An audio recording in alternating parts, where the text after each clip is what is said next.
Selamat siang saudara, berita Papua hari ini kembali hadir menjumpai Anda. Hari ini Kamis 19 Februari 2026 dengan sejumlah informasi aktual dari berbagai daerah di Tanah Papua. Bersama saya Dean Haumahu. Dan saya Maria Suryadi di Law Papua hari ini kami awali dengan dua topik utama berikut ini. Bandara Perintis Papua ditutup sementara pasca penembakan.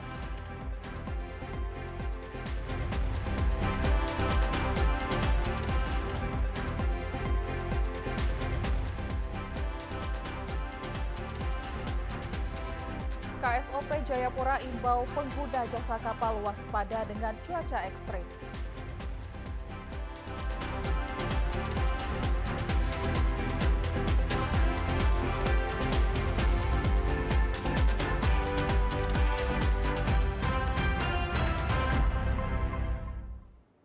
Saudara, kita awali dengan informasi pertama.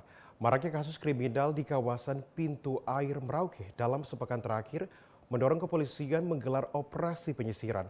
Dalam operasi tersebut, 2 orang berhasil diamankan, sementara pelaku lainnya masih dalam pengejaran. Maraknya kasus kriminal di kawasan Pintu Air Merauke dalam sepekan terakhir mendorong kepolisian menggelar operasi penyisiran. Dalam operasi tersebut, 2 orang berhasil diamankan, sementara pelaku lainnya masih dalam pengejaran. Operasi penyisiran digelar di kawasan Jalan Pintu Air Merauke yang dikenal sebagai daerah rawan tindak kriminal. Wilayah ini kerap menjadi lokasi aksi kejahatan di mana pelaku tidak segan melukai korban menggunakan senjata tajam. Kabak Ops Polres Merauke AKP Irwanto Sawal mengatakan operasi ini melibatkan 101 personel Polres Merauke dengan sasaran sejumlah titik yang dianggap rawan kriminalitas. Ia menjelaskan razia dilakukan karena sering terjadinya kasus penjamretan dan pemalakan bersenjata tajam. Sejumlah pelaku diketahui kerap mengulangi aksi kejahatan dan berdomisili di kawasan tersebut. Menurut Irwanto Sawal, razia serupa juga telah dilakukan sebelumnya dan berhasil mengamankan beberapa pelaku. Sementara itu, pelaku lainnya masih terus diburu oleh aparat kepolisian. Selain menekan angka kriminalitas, operasi ini juga bertujuan mengantisipasi gangguan keamanan menjelang bulan suci Ramadan agar umat muslim dapat menjalankan ibadah tarawih dan salat subuh dengan aman dan nyaman. Dalam beberapa bulan ini kan ada banyak tindak pidana yang memang meresahkan masyarakat, terutama di Pintu Air dan sekitarnya itu ada penjamretan dan lain sebagainya. Itu ada beberapa tersangka yang memang kita sudah tangkap dan kita sudah amankan, yaitu tindakan dari operasi hari Senin sore itu. Nah, ini ada lanjutan karena masih ada beberapa yang perlu kita tangkap. Nah, ini belum dapat sehingga hari ini kita melaksanakan operasi.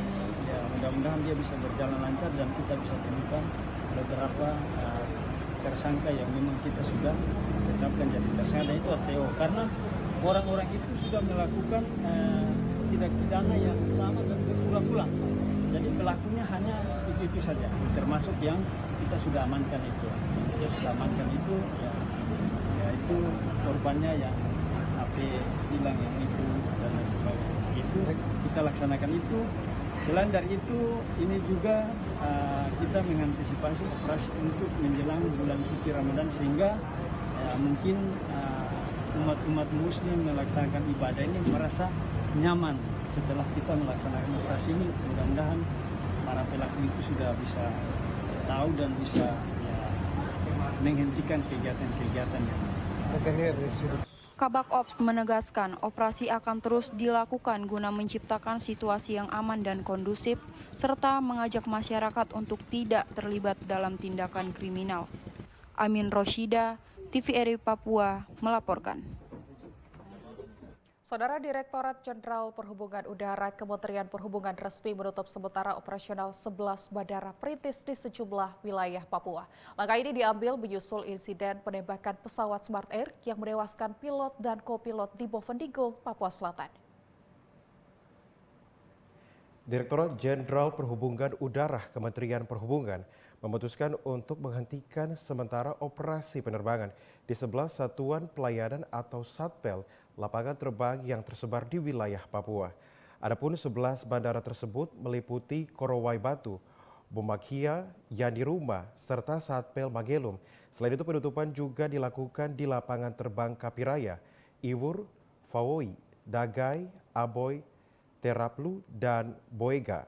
Kebijakan ini merupakan dampak langsung dari aksi penembakan pesawat Smart Air PKSNR pada 11 Februari lalu di Bovendigul yang mengakibatkan gugurnya kru pesawat.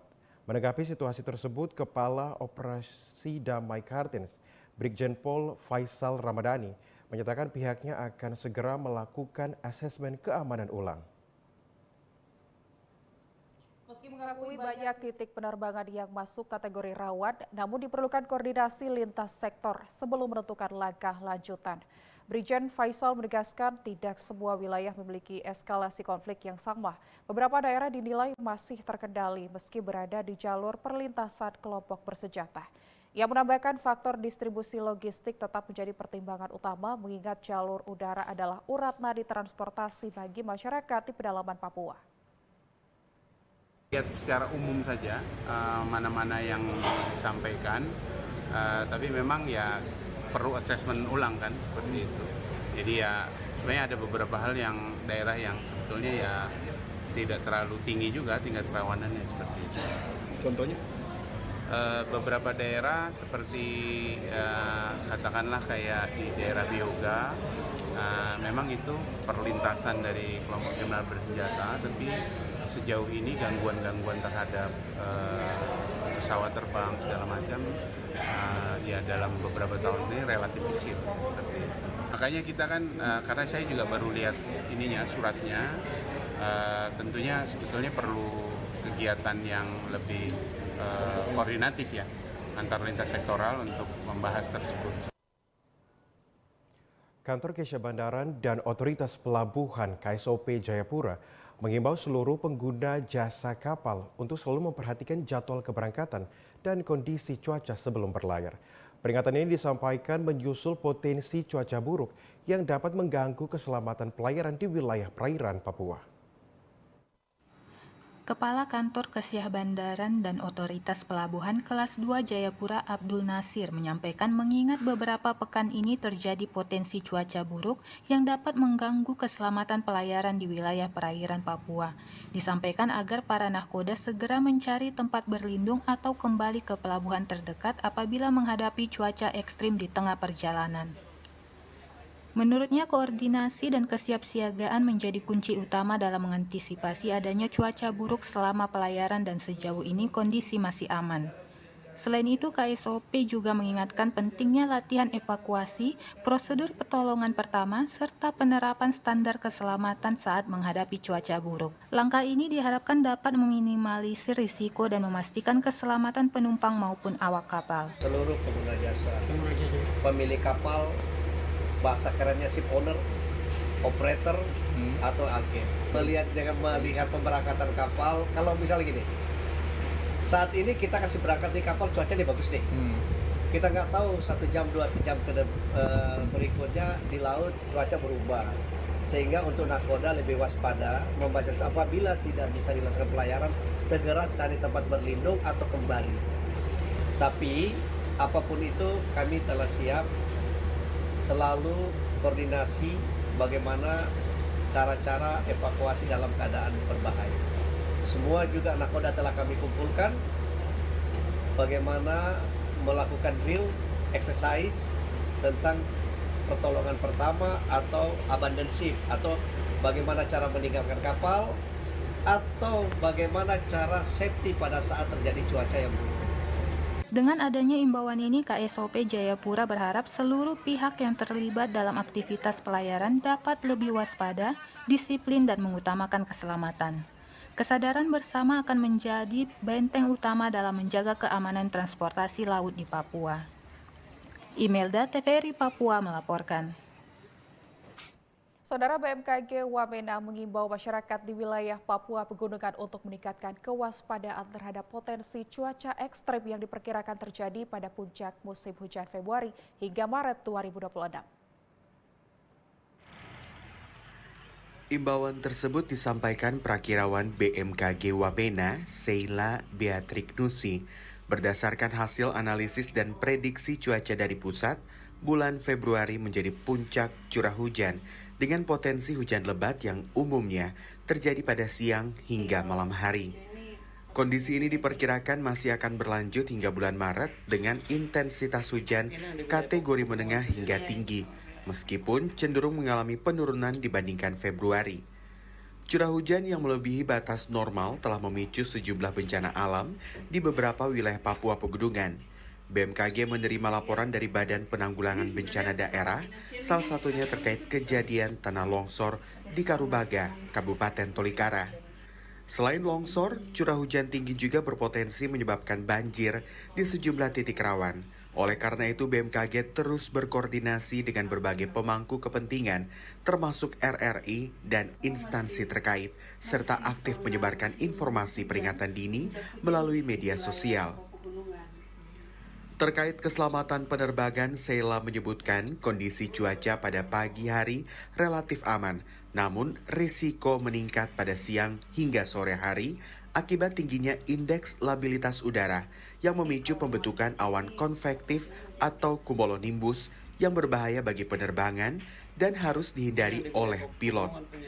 Beberapa wilayah yang perlu meningkatkan kewaspadaan antara lain Kabupaten Jayawijaya, Yalimo, Tolikara, Yahukimo, Pegunungan Bintang, Lanijaya, serta sejumlah kabupaten lainnya di Papua Pegunungan dengan curah hujan yang sangat tinggi.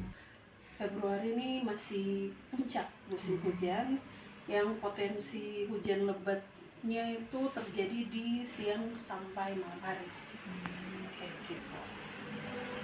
Terus bulan Maret juga itu kategorinya masih tinggi, menengah ke tinggi, intensitasnya mulai sedikit menurun dari bulan Februari, tapi hujannya masih terjadi.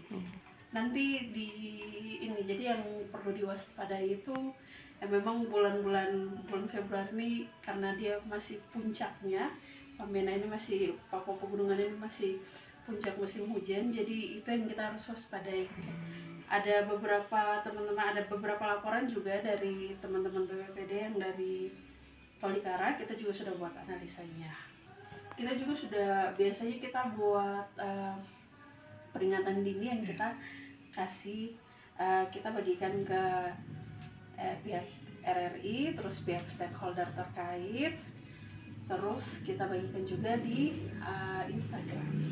BMKG berharap pemerintah daerah dapat aktif bekerja sama dalam menyampaikan informasi cuaca kepada masyarakat, khususnya warga yang tinggal di sekitar aliran sungai, daerah rawan bencana, agar selalu siaga menghadapi perubahan cuaca guna minimalkan risiko kerugian maupun korban jiwa.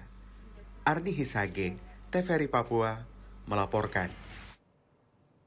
Saudara, kita beralih ke Kabupaten Jayapura. Sejumlah guru yang tergabung dalam Forum Peduli Guru Kabupaten Jayapura menggelar aksi di Dinas Pendidikan dan Kantor Bupati Jayapura pekan ini. Aksi ini dilakukan untuk menuntut kejelasan pembayaran tunjangan guru yang hingga kini belum direalisasikan.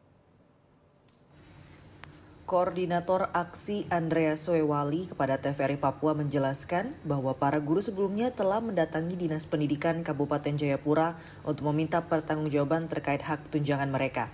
Menurutnya, anggaran tunjangan tersebut telah tersedia sejak 30 Desember 2025, namun hingga pertengahan Februari 2026 belum juga dibayarkan. Ia menambahkan pihaknya telah meminta penjelasan langsung kepada Kepala Dinas Pendidikan Kabupaten Jayapura. Namun penjelasan yang diberikan dinilai belum memberikan kepastian, sehingga para guru kembali mendatangi kantor Bupati Jayapura untuk memperoleh kejelasan dari pimpinan daerah. Memang kami Forum Guru Peduli Kabupaten Jayapura datang pagi ke Dinas Pendidikan untuk meminta pertanggungjawaban terkait dengan tunjangan TPG 13 dan TPG THR. Karena anggarannya sudah masuk tanggal 30 Desember dan sampai hari ini belum terrealisasi. Karena pada tanggal 9 Februari waktu itu kami sudah ketemu dengan Bupati, ada beberapa guru sudah ketemu dengan Bupati. Dan Bupati sampaikan bahwa nanti ada rapat TAPD, selesai rapat TAPD, baru anggarannya kami geser. Nah, itu sudah 2 minggu lalu dan kami tunggu ini sudah 2 minggu sekarang ini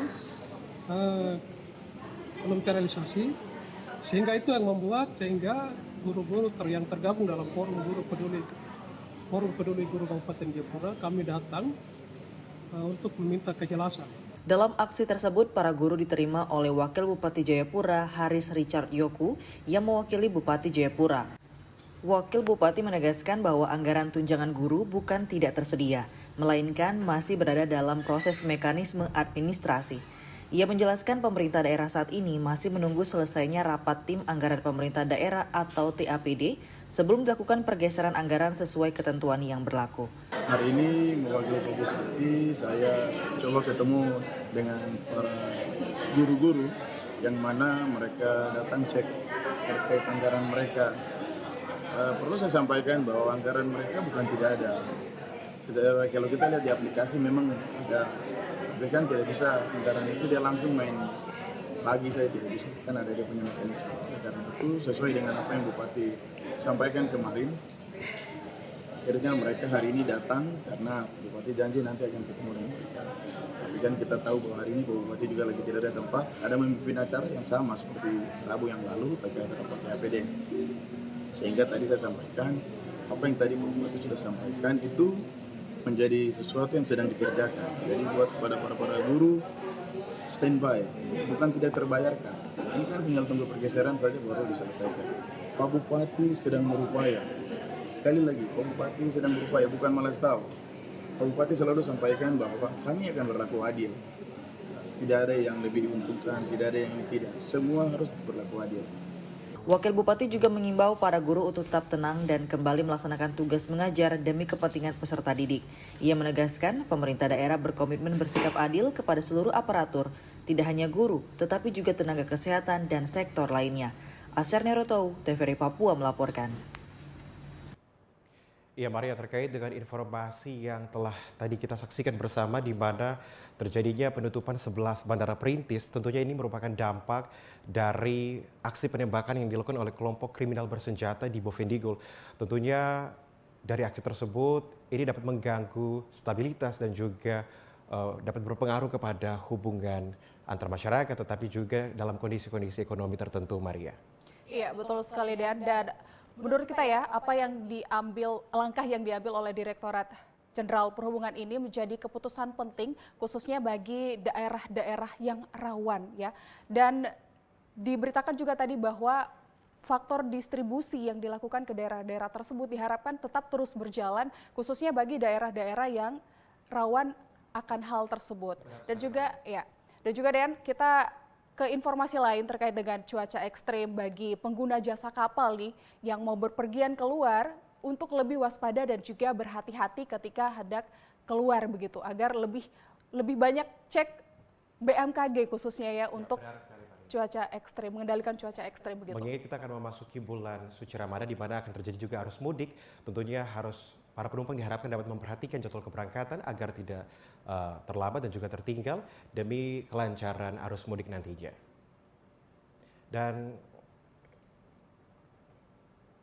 Dan saudara, berita Papua hari ini akan kembali usai jeda pariwara berikut ini. Tetaplah bersama kami.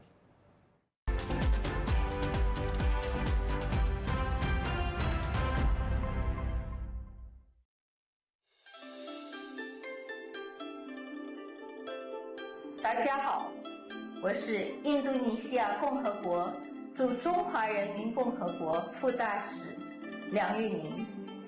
在这美好的春日，我在北京向所有中国的朋友们致以最诚挚的节日问候，祝大家马年吉祥，阖家欢乐，马年以腾龙骏马为象征，寓意着无限的活力和持续的进步。正如骏马驰骋，印尼与中国之间的友好关系也在给予深厚的信任和尊重的基础上快速发展。我们携手共创了许多辉煌的成就。在这充满活力的一年，我们邀请您走进印度尼西亚，体验一场超越平凡旅程的非凡之旅。印度尼西亚不仅是地图上的坐标，更是心灵探险的家园。从斯王岛的诚挚之美，到国罗浮屠的雄伟壮丽，让我们一同踏上非凡之旅，去发现超乎您想象的奇迹。每一次旅行都是一次文化的交融，你们在印尼留下的每一分欢笑，都让两国关系的纽带更加紧密，让我们在马年的祥云下共同谱写中印尼友谊的新篇章。最后，祝大家在新的一年里身体健康，龙马精神，一马当先，前程似锦，万事如意，恭喜发财，新年快乐！印度尼西亚欢迎你。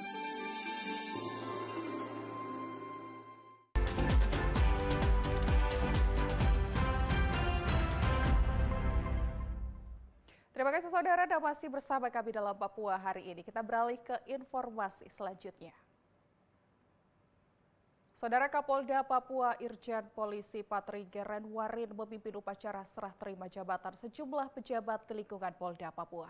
Serah terima jabatan yang berlangsung di Aula Rastra Sabara tersebut menjadi momentum untuk memperkuat solidaritas dan penyegaran organisasi.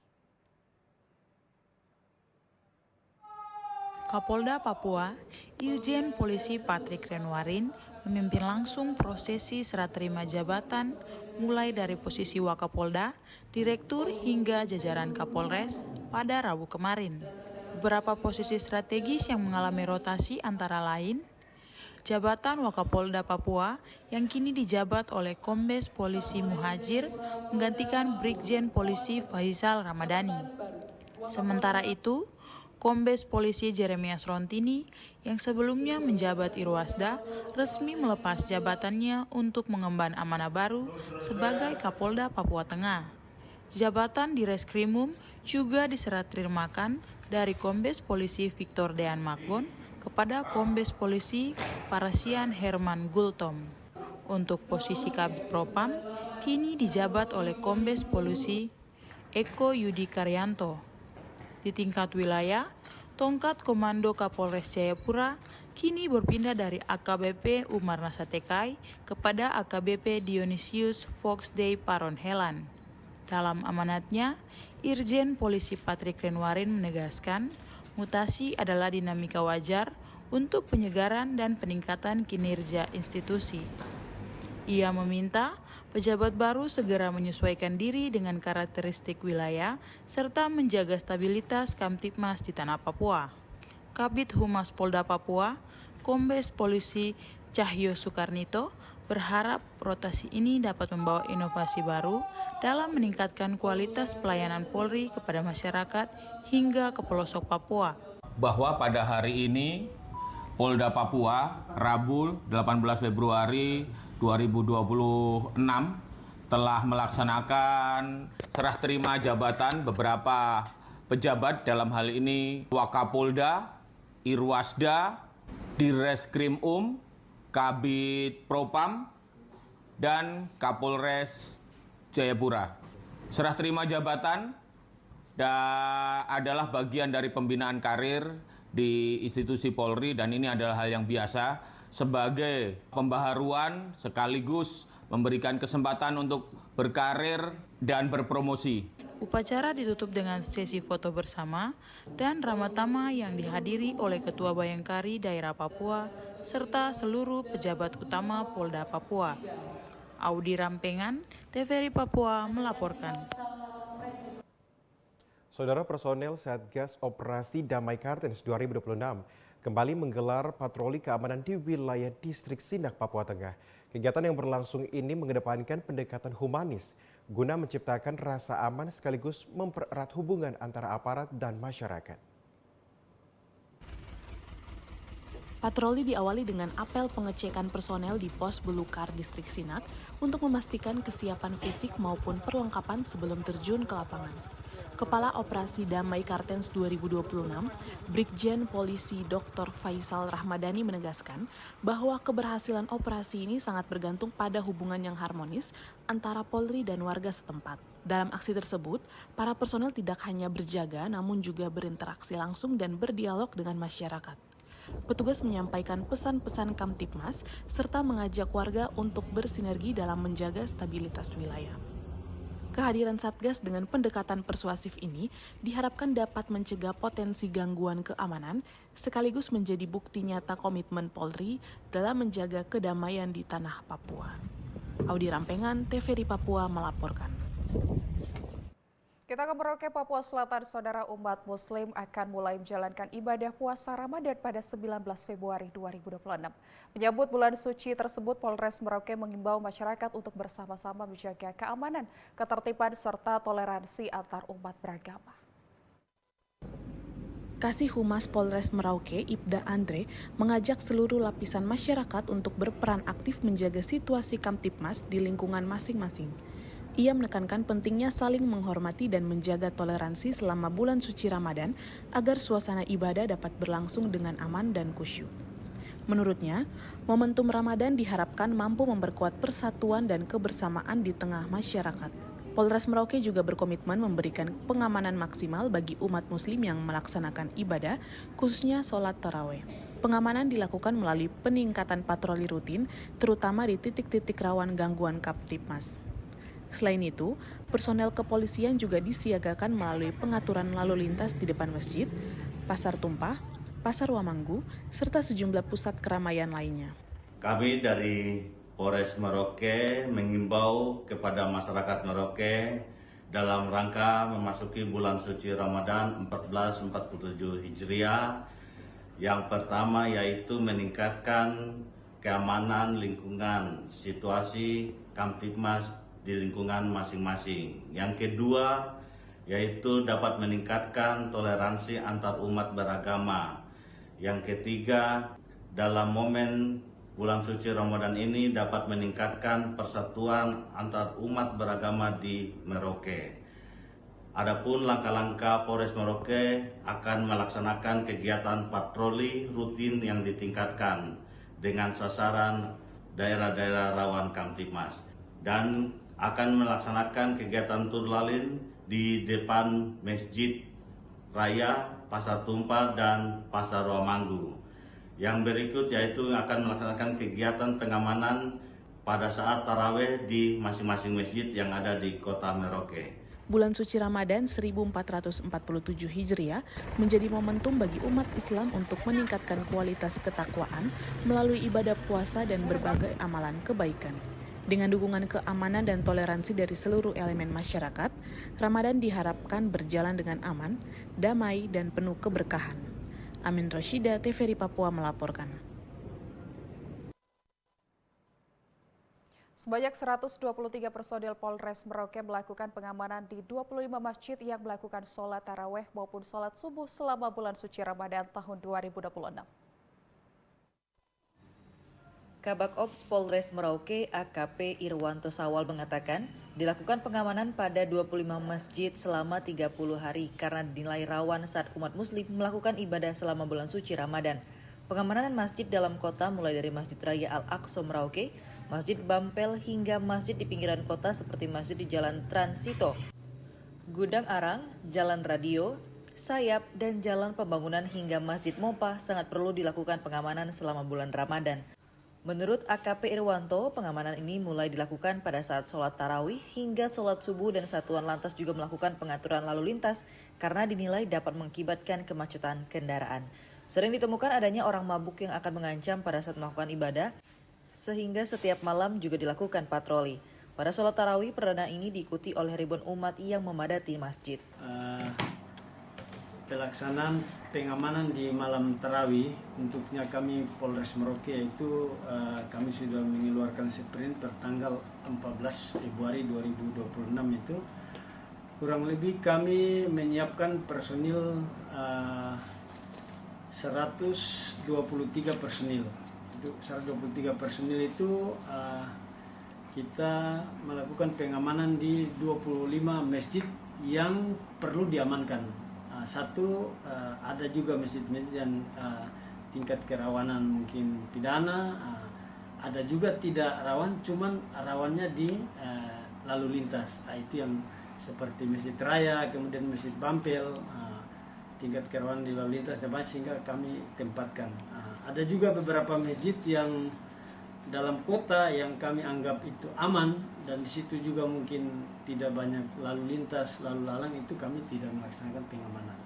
Yang kami khususkan pengamanan seperti di pintu air, kemudian gudang arang, di gang radio, lampu satu, di sayap, di bagian jalan pembangunan ini, MOPA, itu kami melakukan pengamanan karena itu dianggap perlu untuk kita mengamankan. Jadi kira-kira begitu untuk Amin Roshida, TVRI Papua melaporkan. Bupati Willem Wandik menyerahkan surat keputusan pelaksana tugas jabatan pimpinan tinggi Pratama kepada sejumlah pejabat di lingkungan pemerintah Kabupaten Tolikara. Kegiatan tersebut berlangsung di Aula Kantor Bupati Karubaga, Kabupaten Tolikara, Provinsi Papua Pegunungan.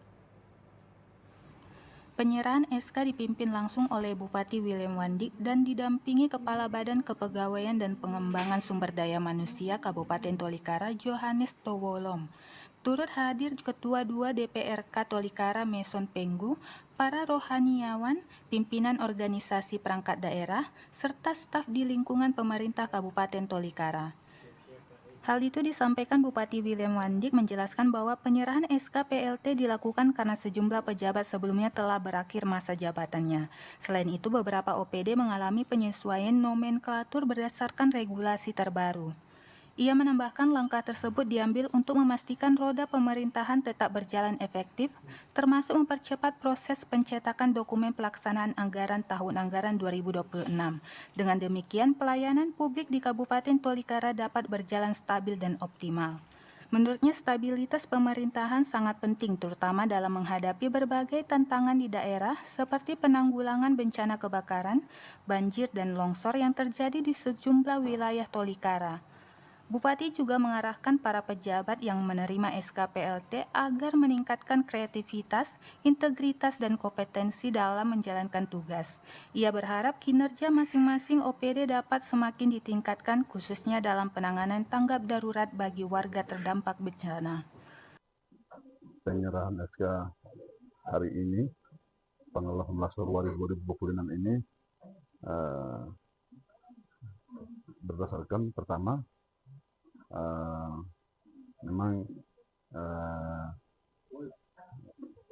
pejabat yang ada itu hanya nota dinas dan sudah berakhir.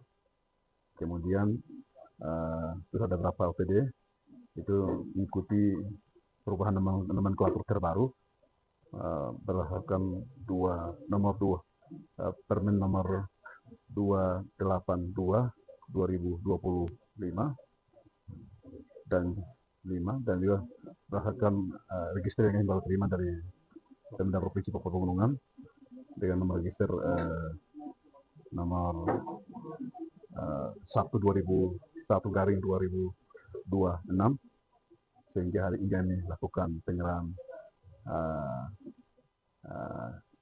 SK PLT bagi para OPD yang notarinya sudah berakhir maupun juga OPD baru sesuai dengan perubahan nomenklatur terbaru. Melalui penyerahan SK PLT JPTP tersebut, pemerintah Kabupaten Tolikara berharap seluruh perangkat daerah tetap solid dan fokus mendukung program pembangunan daerah serta peningkatan kualitas pelayanan publik di wilayah setempat. Kosai Kogoya, TVRI Papua melaporkan. Saudara, informasi lainnya akan kami hadirkan usai jeda pariwara berikut. Tetaplah bersama kami.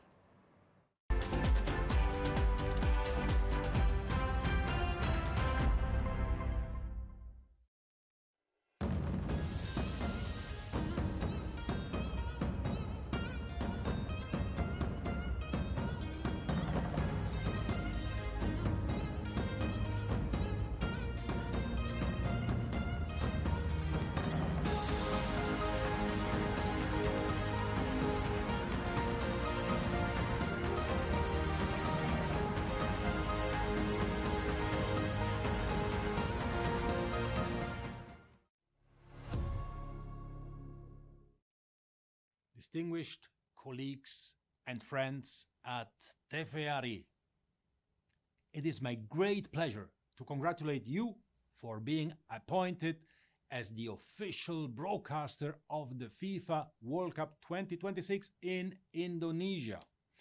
Of course, TVRI is known for their commitment in showcasing the world's most exciting sporting events to Indonesian fans. And we know you will do an excellent job in delivering the biggest show on earth, the FIFA World Cup, to audiences in your country. We look forward to our partnership with TVRI as we prepare for the biggest and most inclusive FIFA World Cup in history. Thank you.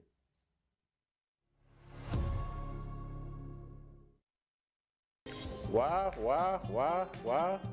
Saya Athenius Murib, Bupati Kabupaten Jayawijaya, beserta seluruh OPD, pimpinan pemerintahan, dan seluruh masyarakat Jayawijaya mengucapkan selamat Hari Raya Idul Fitri 1447 Hijriah.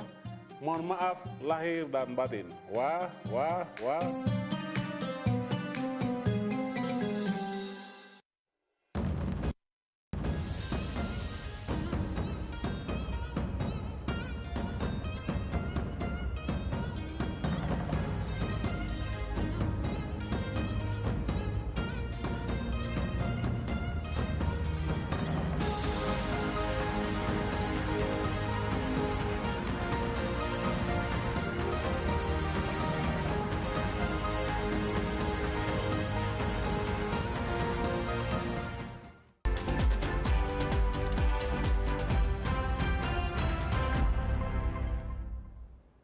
Saudara, terima kasih Anda masih tetap bersama kami.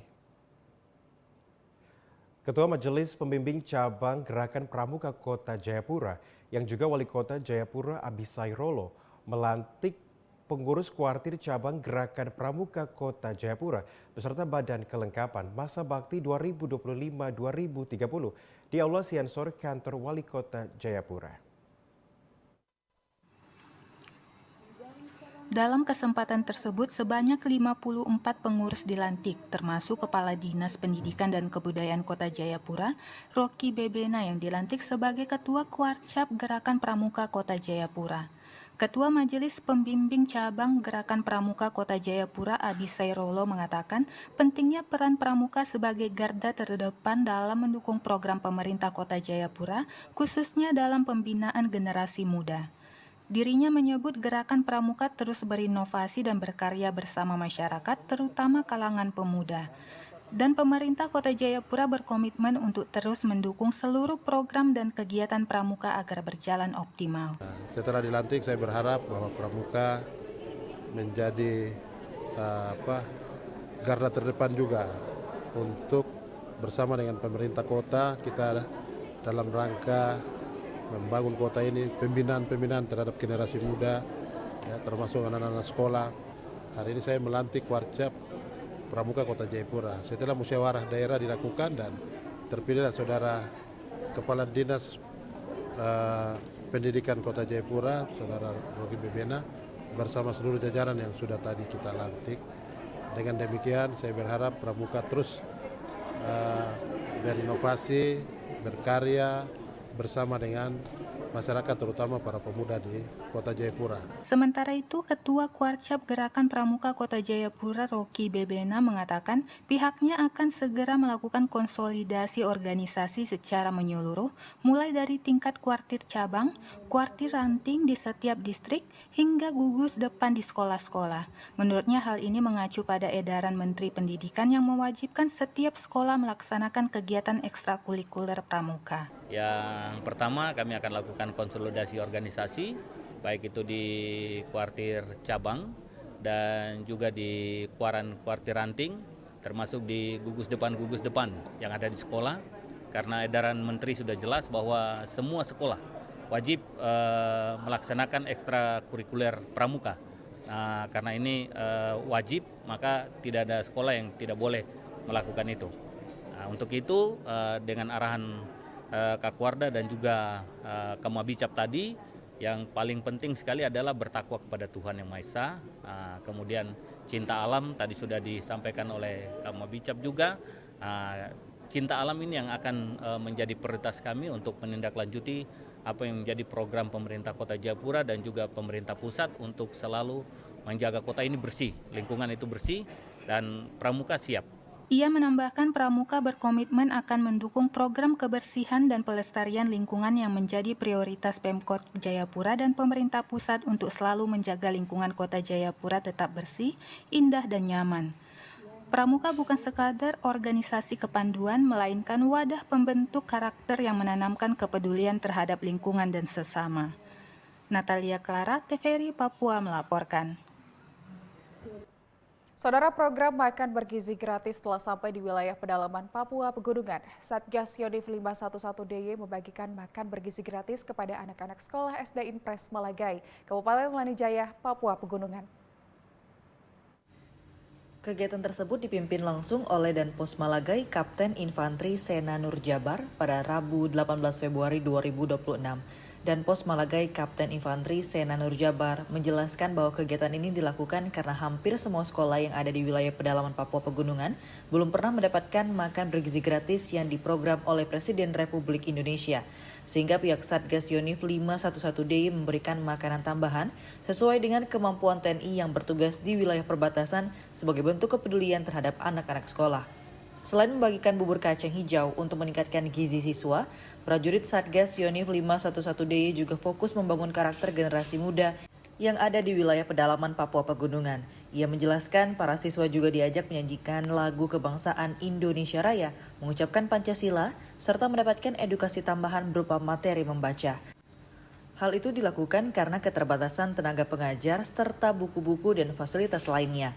Dan Pos Malagai Kapten Infantri Sena Nur Jabar menerangkan bahwa kegiatan ini bertujuan untuk memperbaiki asupan gizi siswa di daerah terpencil, meningkatkan moral dan semangat belajar anak-anak, serta menanamkan jiwa nasionalisme sejak dini kepada putra-putri Papua. Assalamualaikum warahmatullahi wabarakatuh. Selamat pagi, shalom, om swastiastu. Salam, barak hitam. Pada kesempatan pagi hari ini kami dari Satgas Yonif 511 di Biatara Yuda melalui Pos Malagai akan melaksanakan kegiatan MBG. Kami menyediakan kacang hijau untuk pelajar ataupun siswa-siswi di SD Desa Numbukawi, Distrik Malagai, Lanijaya. Arni Hisage, TVRI Papua melaporkan. Saudara, YPMAK selaku pengelola dana kemitraan PT Freeport Indonesia menilai pembenahan rumah sakit mitra masyarakat menjadi kebutuhan mendesak guna meningkatkan pelayanan kesehatan kepada masyarakat. Sementara itu, Ketua Pengurus YPMAK Leonardus Tumbuka mengatakan pembenahan RSMM menjadi kebutuhan mendesak karena setelah hampir 3 dekade beroperasi, rumah sakit ini tetap menjadi rujukan masyarakat. Namun belakangan ini antusiasme masyarakat mulai menurun akibat berbagai kendala pelayanan dan infrastruktur sehingga perlu dilakukan reformasi pola pelayanan dan desain fasilitas agar sesuai perkembangan zaman dengan tujuan meningkatkan kualitas layanan bagi orang asli Papua dan seluruh warga masyarakat di Kabupaten Mimika. Menurut Leonardus Tumbuka, proses ini akan menjadi titik balik kebangkitan RSMM yang bukan hanya melakukan perbaikan layanan medis, tetapi juga meningkatkan kualitas hidup masyarakat. Rasanya sudah begitu lama, tapi masyarakat tidak pernah mau berpindah untuk berobat di tempat lain. Jadi inilah kekasannya RSMM sampai dengan hari ini. Meskipun kita bilang itu di sana ada BPJS, itu di sana ada pelayanan dan lain-lain, masyarakat selalu mau kembali di sana. Nah, beberapa waktu belakangan ini mungkin karena ada hal-hal yang kurang, sehingga antusias dari masyarakat perlahan-lahan sedikit mulai menurun. Dan kita perlu ada proses reformasi pola pelayanannya, ya, termasuk infrastrukturnya perlu kita benahi, peralatannya perlu kita benahi, sistemnya perlu kita sesuaikan kembali mengikuti perkembangan zaman. Ini tentu tujuan utamanya adalah meningkatkan kualitas pelayanan kepada masyarakat asli. Dikatakan kick-off rencana induk pengembangan RSMM menandai dimulainya tahap krusial menuju transformasi RSMM, sehingga kedepannya diharapkan RSMM dapat menjadi pusat layanan kesehatan yang unggul dan terpercaya bagi masyarakat di Kabupaten Mimika. Diharapkan tim konsultan akan melakukan pemetaan secara menyeluruh terhadap kondisi rumah sakit, termasuk mengidentifikasi titik kritis dalam manajemen, keuangan, pelayanan medis dan sistem administrasi, di mana hasil evaluasi tersebut akan dirumuskan menjadi rekomendasi strategis guna memperkuat tata kelola serta kualitas layanan RSMM ke depan. Tim Liputan, TVRI Papua melaporkan.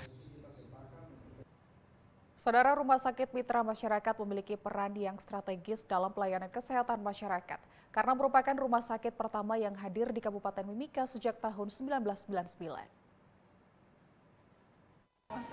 Ketua Pembina YPMAK Engel Enok mengatakan rencana induk pengembangan Rumah Sakit Mitra Masyarakat RSMM milik YPMAK telah dipersiapkan selama hampir 1 tahun dengan memanfaatkan seluruh sumber daya yang tersedia. Dikatakan YPMAK bahkan mengambil alih langsung proses ini agar target waktu dan kualitas hasil kerja dapat terjaga, mengingat Rumah Sakit Mitra Masyarakat memiliki peran yang strategis dalam pelayanan kesehatan masyarakat, secara khusus masyarakat Amungme Kamoro dan 5 suku kekerabatan lainnya di Kabupaten Mimika. Menurut Engel Enok, secara psikologis RSMM sudah meletakkan dengan masyarakat di Kabupaten Mimika. Namun seiring waktu muncul berbagai tantangan dan RSMM mulai ketinggalan, sehingga pengelolaannya perlu ditingkatkan kembali. Dikatakan selama 3 bulan ke depan, konsultan akan mendampingi tim penyusun rencana induk pengembangan RSMM yang mencakup rencana jangka pendek, rencana jangka menengah, dan rencana jangka panjang yang hasilnya diharapkan akan menjadi dasar untuk menghadirkan mitra pengelola RSMM yang baru di tahun mendatang. Ya, harapannya tadi sudah disampaikan Pak Ferry, ya, kita akan kerja mungkin 3 bulan ya, ke depan ya. PT Liga Mandiri Indonesia akan lead ya teman-teman di sini untuk bisa mengarahkan proses penyusunan RIP, rencana induk pengembangan RSMM. Jadi ada 2 kerjaan ya, outputnya 2 yang nanti kita harapkan dari kegiatan ini. Yang pertama, kita dapat blueprint pengelolaan rumah sakit ini kira-kira untuk jangka pendeknya seperti apa, kemudian jangka menengahnya seperti apa, dan juga jangka panjang. Karena rumah sakit mitra masyarakat ini sangat strategis ya, sangat strategis, dan ini salah satu komitmen dari PT Freeport Indonesia untuk mengembangkan masyarakat Amungme, Kamoro, dan 5 suku kekerabatan. Sebagai Ketua Pembina YPMAK, Engel Enok yang juga Vice President Community Relation PT FI ini berjanji akan memonitor secara langsung perkembangan penyusunan rencana induk pengembangan rumah sakit mitra masyarakat sehingga mencapai hasil yang diharapkan. Tim Liputan, TVRI Papua melaporkan. Kampung Sanggaria di Kabupaten Kerom merupakan salah satu titik awal program transmigrasi di Papua sejak tahun 1984. Setelah 42 tahun, kampung ini kini mulai menata arah pembangunan strategis sebagai basis pertanian dan pengembangan buah untuk menopang kebutuhan pangan Papua. Kampung Sanggaria Arso 1, Distrik Arso Barat, Kabupaten Kerom merupakan salah satu titik awal permukiman transmigrasi di daerah ini. Warga yang datang dari luar Papua pada awalnya dihadapkan pada kondisi alam dan keterbatasan infrastruktur. Dalam perjalanannya, sektor pertanian menjadi pilihan utama untuk bertahan hidup. Pola kehidupan warga terbentuk dari kerja kolektif, pengolahan lahan, dan hubungan sosial antar warga yang terus dijaga. Memasuki usia 42 tahun, pemerintah kampung menyebut perjalanan panjang Sanggaria tidak lepas dari peran warga dalam menjaga kebersamaan dan toleransi. 1984 hingga pada saat ini, Kampung Sanggaria Arso 1 di usia ke-42 tahun. merupakan perjalanan yang sangat panjang, yang begitu luar biasa dari awal datangnya transmigrasi dari Pulau Jawa hingga ditibahkan di sana Papua di usia yang ke-42 tahun ini, sehingga pembangunan-pembangunan yang pendahulu bangun hingga saat ini merupakan perjalanan yang begitu luar biasa hingga hari ini merupakan puncak 42 tahun Kampung Sanggaria. Kampung Sanggaria terus mendorong penguatan sektor pertanian dan tanaman buah sebagai bagian dari upaya memaksimalkan ekonomi warga. Melalui pemanfaatan dana desa, bibit tanaman dibagikan kepada warga untuk ditanam di pekarangan dan lahan milik keluarga. Secara kondisi geografis, dataran rendah Arso memungkinkan perkembangan berbagai komoditas pertanian dan tanaman buah. Namun, keterbatasan akses pasar dan sistem pemasaran masih menjadi salah satu tantangan yang dihadapi warga. Untuk memaksimalkan pemasaran, Sanggaria akan mengaitkan sentra tani dan buah dengan penguatan kelembagaan ekonomi melalui Koperasi Merah Putih. Saat ini, pembangunan gedung Koperasi Merah Putih sedang berlangsung. Gedung koperasi tersebut berlokasi di samping kantor Kepala Kampung Sanggaria dan akan menjadi pusat penampungan, pengolahan, serta pemasaran hasil pertanian warga. Perjalanan Kampung Sanggaria menunjukkan bahwa kampung transmigrasi di Kerom tidak hanya berhenti pada sejarah pemukiman, namun terus beradaptasi dengan kondisi sosial dan ekonomi yang berubah. Keluargaan, nilai luhur yang telah diwariskan oleh pendahulu kita tetap kita jaga demi mencapai tujuan yang mulia Sanggaria Jaya. Menelisik Sanggaria memberi gambaran tentang bagaimana kampung transmigrasi di Kerom bertahan dan menata kehidupan warganya selama lebih dari 4 dekade dengan tantangan dan dinamika yang terus berlanjut. Tim Liputan TVRI Papua melaporkan. Kita beralih ke informasi olahraga. Saudara, Komite Olahraga Nasional Indonesia atau KONI Provinsi Papua Pegunungan melaksanakan bimbingan teknis peningkatan kapasitas SDM peserta yang berlangsung selama 2 hari yakni 18 sampai dengan 19 Februari 2026. Kegiatan ini dimaksud dalam rangka persiapan menuju PON ke-22 tahun 2028 di NTB dan NTT. Sebanyak 50 pengurus Komite Olahraga Nasional Indonesia Papua Pegunungan mengikuti bimbingan teknis yang diselenggarakan di Wamena. Kegiatan ini dibuka secara resmi oleh Ketua Umum KONI Papua Pegunungan sekaligus menjabat selaku Gubernur John Tabo.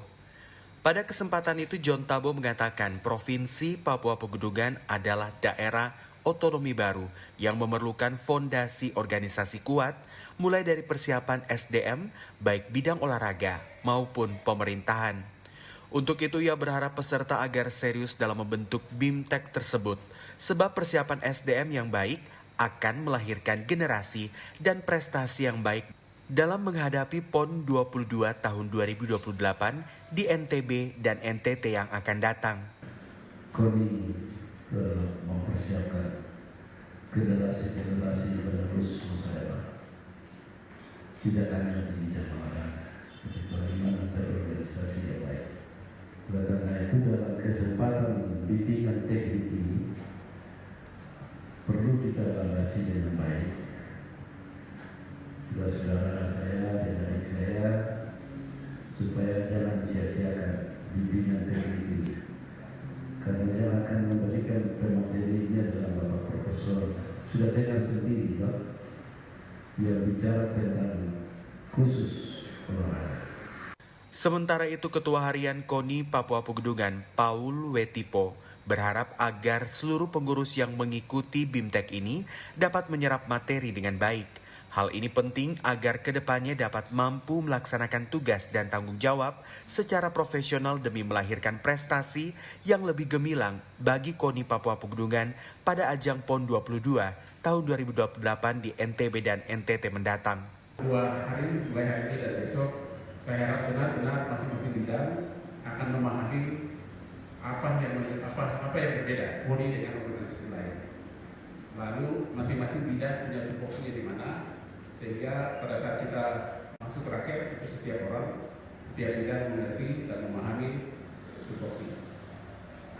Stefanus Tarsi, TVRI Papua melaporkan.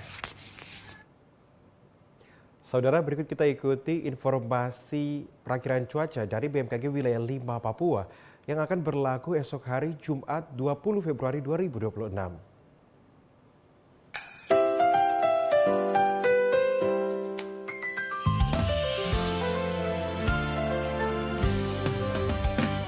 Pagi menyapa di seluruh negeri, langit terbuka, hari pun dimulai.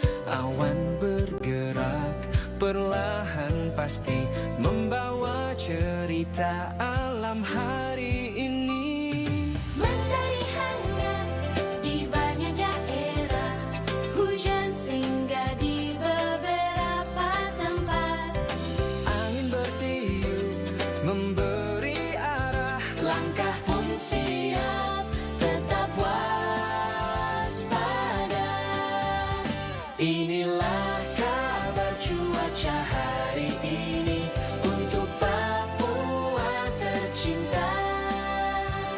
Kami hadir memberi informasi agar semua tetap aman dan nyaman. Dan saudara, informasi tadi sekaligus menutup perjumpaan kita dalam Berita Papua hari ini. Akhir kata saya Maria Suryani. Dan saya Dian Homahu, terima kasih atas kebersamaan Anda dan sampai jumpa.